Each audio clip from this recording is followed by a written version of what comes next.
Well, guys, this is what I'm talking about, and here, this is on Gunbroker.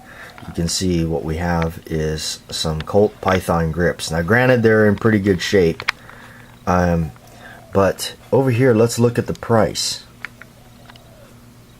Okay, you can buy these now for $509. There is nobody bidding on it. The starting bid is 500 bucks. I remember when you could buy these things for like $150, a couple $100. I remember when it went to $300. I almost fainted. I'm gonna have to catch myself here.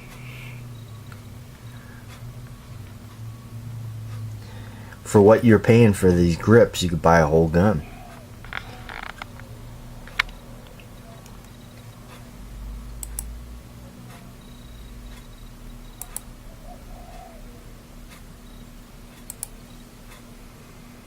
Man, you got a little scarring right here,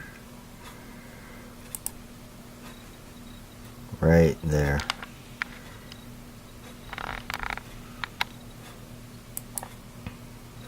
There's a better picture of it.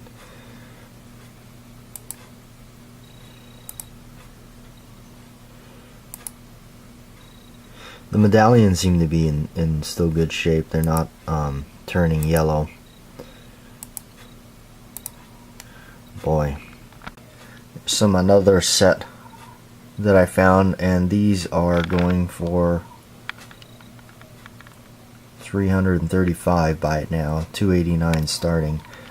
That's a little bit more reasonable, but still, I mean, we're talking about wood grips here. It's kind of crazy. Here's something I've seen this many times. This auction has been up here for quite a bit. This is, I guess they call it snake eyes, and the guy wants 25 grand, right? Roughly, I think it's like 24.50. And there are a couple of Colt Python snubbies with I'm guessing that's probably synthetic ivory. I don't know. Let's see. There was only 500 of the sets produced.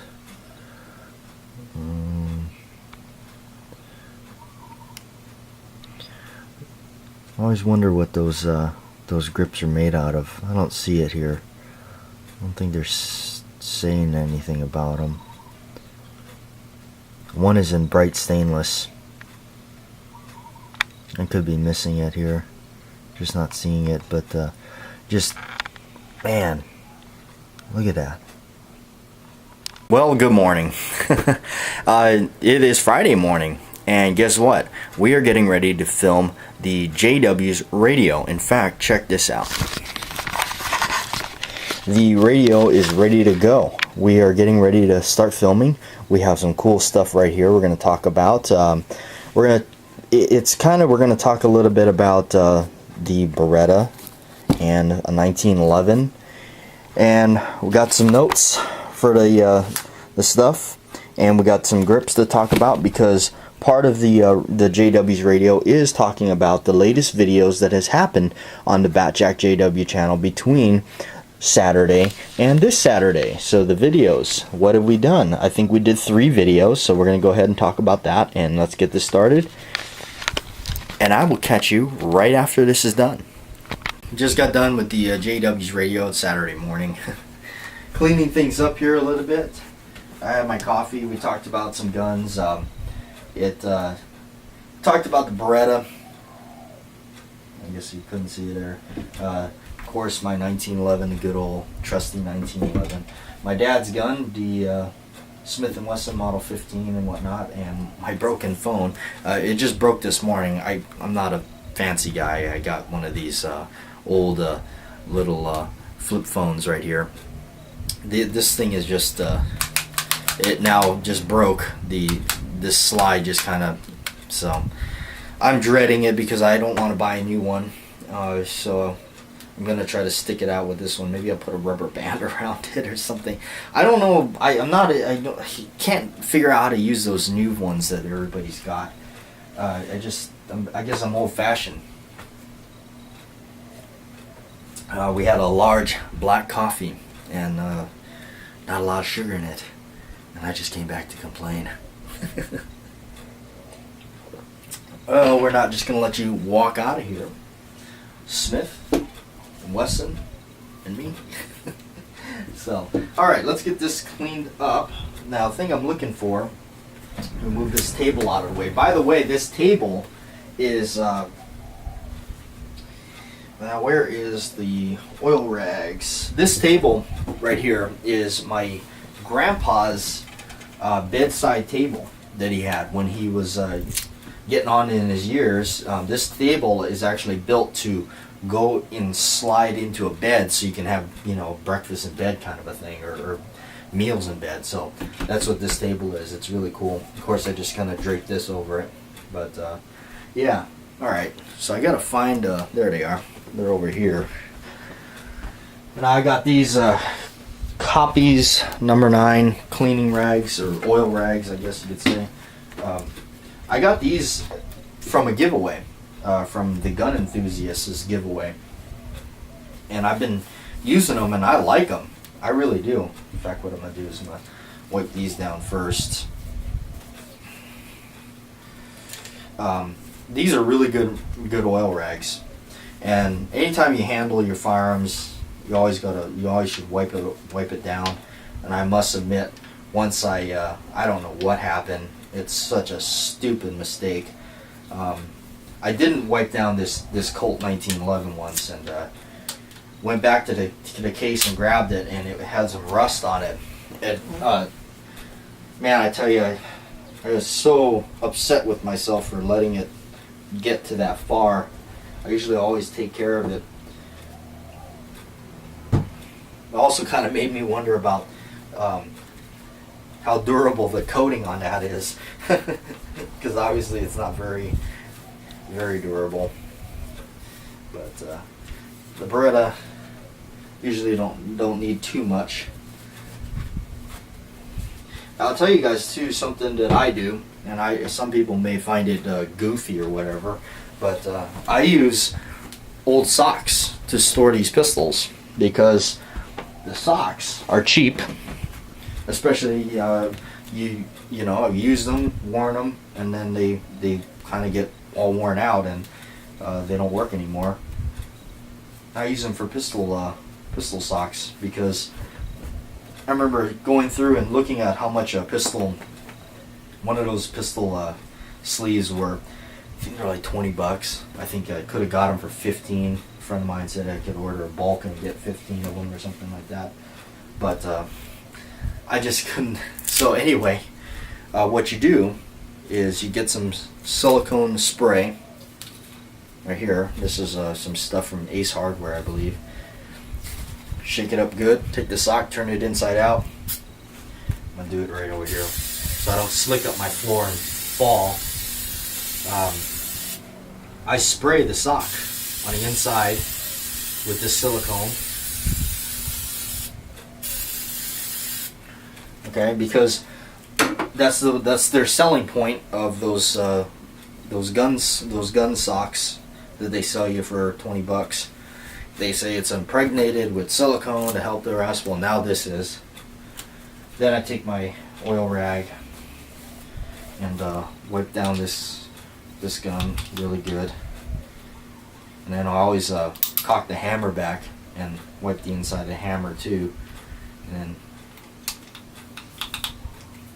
Okay, then I hold it by the grips here while I do the rest of the areas, so I don't touch the metal again.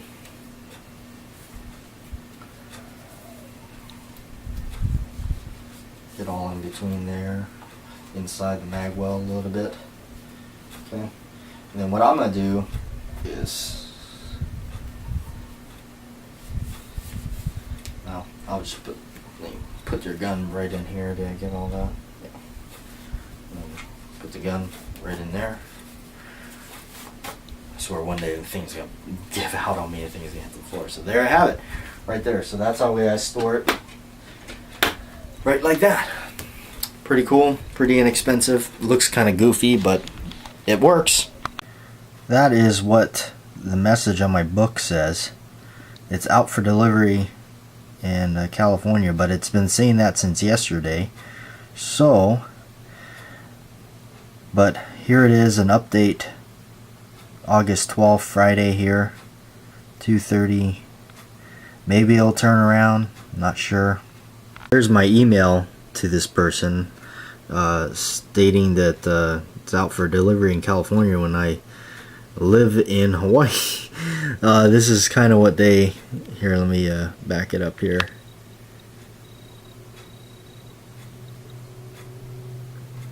This is pretty much what they sent back to me, which is like pretty much looks like they just cut and pasted this as a standard default answer.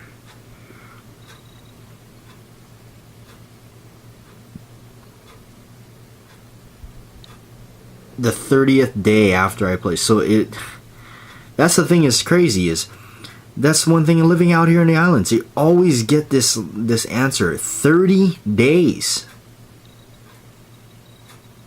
Well, we're coming to a closure here. Hopefully you enjoyed the first 11, to me it was like the fastest 11 minutes moving, so kind of crazy, but I wanted to show you a little bit of behind the scenes of JW's radio, that kind of stuff. You know, at least show you what's going on behind that. The mail on my book is frustrating, but at least the good thing about it is the book literally was only like 30 cents or something like that. It was like $3 for shipping or something, so it wasn't like it's a lot of money, and it didn't exactly get delivered somewhere. So hopefully it got back on the truck and did a UE and it's coming my way. It is something I've been wanting to read. I want to read, but it's not like I'm so like crazy about it, like I'm super impatient, which I'm normally a very impatient person, but in this case I think I can wait it out. It's okay. So it is what it is, as my friend says. But I think I can wait on that, but it just frustrates me, but that's okay. You know, it is what it is. That's what's gonna happen with that. I got a lot of other stuff I can read, but it'll be cool when it shows up. I can't wait. I'll do an unboxing video on the camera and I'll tell you the dates and time frames. But that's the one thing about living out here in the islands. This is the biggest battle ever, is just like shipping. Oh, shipping, I tell you, if you're not paying way too much, it is like going the slowest. It's almost like they get to the ocean, they put it on a canoe, and some guy just paddles his way to the island, and it takes forever. It really does. But it's all right. Anyway, I'm gonna get out of here, you guys. I wanted to tell you about a change that I may make to these videos. Don't get all crazy there. It's a minor change, and it's basically a change in the title. Instead of just keep coming up with day in the life, day in the life, day in the life, day in the life, I think I'm going to entitle it something that maybe a small title that sums up the video. Something to maybe look forward to. So that's what you may see change there. The day in the life tagline is going to go now into the description, and the whatever happened during the day is going to go up into the main title there. So this one may just be the mail. Okay, so anyway, I'm gonna get out of here, you guys.